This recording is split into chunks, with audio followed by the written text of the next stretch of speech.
বাঙালি খানায় সবাইকে স্বাগত জানাই। আপনারা তো অনেকভাবে খাসির মাংস রান্না করেছেন, একবার আমার মতন করে সহজ পদ্ধতিতে আপনিও শিখে নিতে পারবেন ছোট ছোট টিপস সহ। তবে আজকে আমি এখানে এত তেল মশলা কম দিয়ে কীভাবে খাসির মাংস রান্না করলাম, চলুন সেটা একবার দেখে নিয়ে যাক ভিডিওর মাধ্যমে। এতটাই সুস্বাদু হয়েছিল খেতে, আপনি একবার রান্না করলে বারবার রান্না করবেন। আশা করছি আজকের ভিডিওটি ভালো লাগবে। সকল বন্ধুদের কাছে অনুরোধ করছি সম্পূর্ণ ভিডিওটি দেখার। এখানে আমি আগের থেকে 700 গ্রাম মাংস নিয়ে নিয়েছি। মাংসগুলোকে এই পর্যায়ে আমি বেশ ভালো করে ধুয়ে নেব। তবে মাংসগুলো কিন্তু আমি ঈষদুষ্ণ গরম জল দিয়ে ধুয়ে নিয়েছি। এই পর্যায়ে মাংসর গায়ে বেশ কিছুটা লবণ আর বেশ কিছুটা কাঁচা সর্ষের তেল লাগিয়ে নেব। 25 থেকে 30 মিনিটের জন্য মাংসগুলোকে রেস্টে রেখে দেব। আপনাদের হাতে যদি সময় থাকে আপনারা বেশি সময় রেখে দিতে পারেন।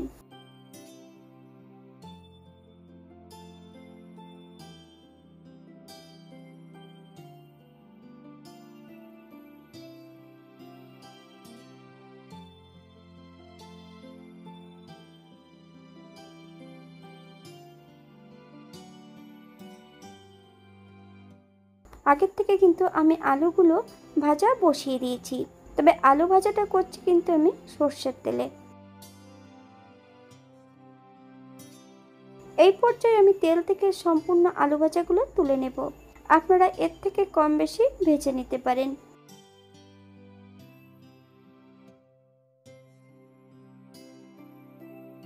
কড়াইতে আর একটু তেল অ্যাড করতে হবে। ফোড়নে রেখেছি সাদা জিরে,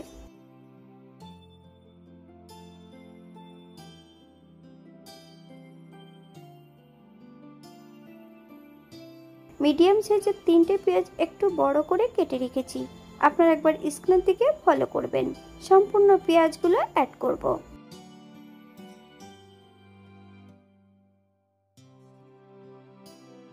মিডিয়াম সাইজের একটা রসুন 80% মতন বেটে নিয়েছি। সম্পূর্ণ রসুন বাটাটা অ্যাড করব। পেঁয়াজ রসুন থেকে যতক্ষণ কাঁচা গন্ধ বেরোবে ততক্ষণ বেশ ভালো করে ভেজে নিতে হবে। তবে পেঁয়াজ ভাজার সময় আমি হাফ চামচ লবণ আর বেশ 4 থেকে 5 টুকরো চর্বি অ্যাড করে দিয়েছি। তাহলে রান্নার সময় কিন্তু তেলের পরিমাণটা কম লাগবে।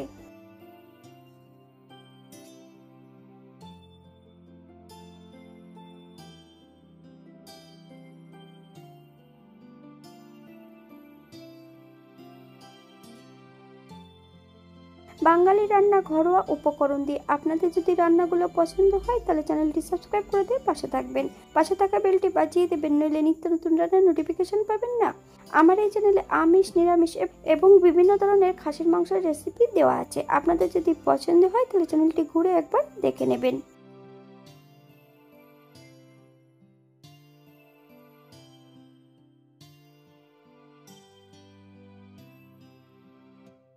এই পর্যায়ে আমি বেশ কিছুটা বাটা মশলা অ্যাড করব। সাদা জিরে 2 চামচ, 1 চামচ ধনে, বেশ কিছুটা আদা, 8 থেকে 10টা শুকনো লঙ্কা বেশ মিহি করে বেটে নিয়েছি। সম্পূর্ণ বাটা মশলাটা অ্যাড করব। গ্যাসের ফ্লেমটা মিডিয়ামে রেখে পেঁয়াজ রসুনের সঙ্গে বেশ মশলাটা ভালো করে ভেজে নিতে হবে।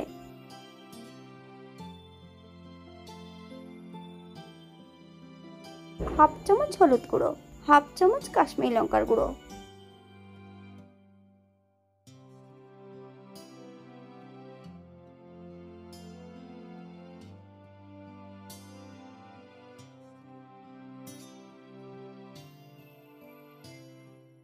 মশলা ধোয়া বাটি থেকে সামান্য একটু জল অ্যাড করব। মশলা থেকে যতক্ষণ তেল না ছাড়ছে ততক্ষণ বেশ মশলাটা ভালো করে কষিয়ে নিতে হবে।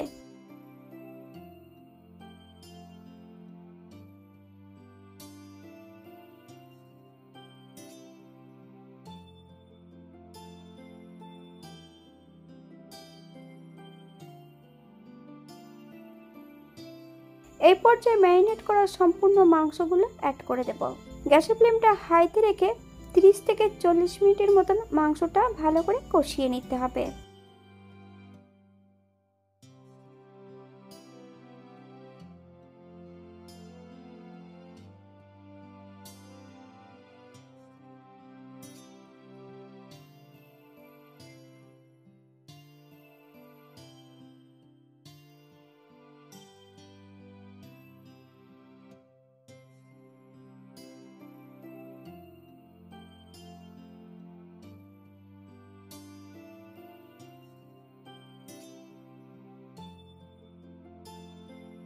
রান্নার মাঝপথে আমি এখানে 2 চামচ ঘি অ্যাড করব। আপনারা যদি পছন্দ করেন তাহলে পরিমাণে বাড়িয়ে দিতে পারেন। এই ঘিটা রান্নার শুরুতেও অ্যাড করতে পারেন তেলের মধ্যে।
এই পর্যায়ে আমি গ্যাসের ফ্লেমটা অফ করে দেব।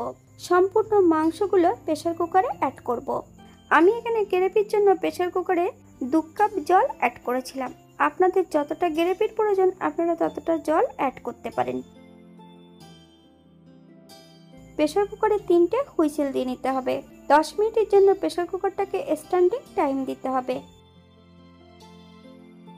আলু সহ কিন্তু আমি প্রেসার কুকারে হুইসেল দিয়ে নিয়েছি। একই কড়াইতে সম্পূর্ণ মাংসগুলো অ্যাড করে দেব।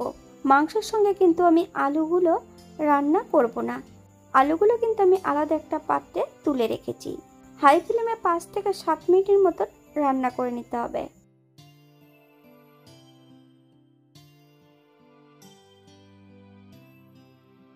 এই পর্যায়ে অ্যাড করব 1 চামচ গরম মশলা বাটা। আপনারা যদি পছন্দ করেন তাহলে পরিমাণে বাড়িয়ে দিতে পারেন।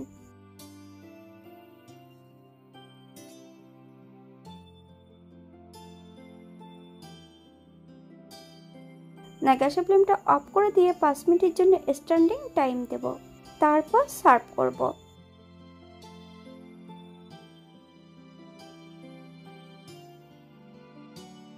এটা দেখতে যেমন ভারী সুন্দর হয়েছিল, এটা গরম ভাতে, রুটি, পরোটা সবকিছুর সঙ্গে অসম্ভব ভালো লাগবে। আপনারা বাড়িতে একবার একই পদ্ধতিতে বানিয়ে নেবেন। এখানে যে আমি উপকরণগুলো অ্যাড করেছি আপনারা এর থেকে কম বেশি করে নিতে পারেন।